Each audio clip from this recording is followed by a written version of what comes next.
Again, 4 days and counting now until Election Day. Michigan is shaping up to be a popular stop for both of the presidential candidates. President Trump was in suburban Detroit for an afternoon rally. News 8's Joe LaFurgey is at the live desk with what the president had to say. Joe. Sue Bryan, the president holding court at the Oakland County International Airport in Waterford. There, he talked about jobs, said a COVID vaccine would be available in a matter of weeks, and continued his war of words with Governor Gretchen Whitmer. He also talked about some recent good economic news. Last quarter's record jump in the gross national product. Despite a COVID-19 related economic woes, the GDP, which is the broadest measure of economic activity in the country, was up 33.1% in the last quarter.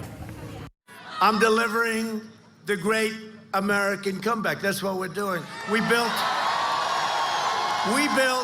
the greatest economy in the history of the world.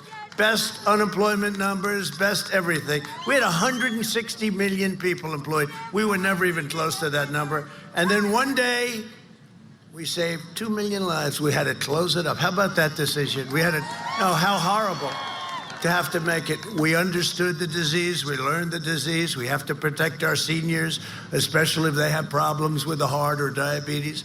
We opened it up, and now we're at a level. I used to talk about the V. This is a super V. This is the biggest number, 33.1, and the news doesn't want to talk about it because it's positive. They only want to talk about negative when it comes to us.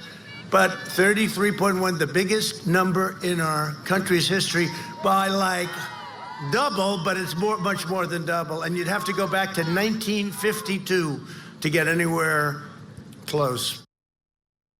Many economists consider the third quarter number a wash since the GDP was down 31.4% in the second quarter of this year.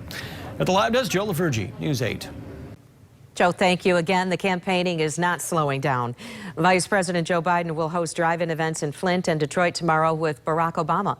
President Trump will be back in Michigan on Sunday in Metro Detroit, and he will end his campaign with stops in Traverse City and Grand Rapids on Monday.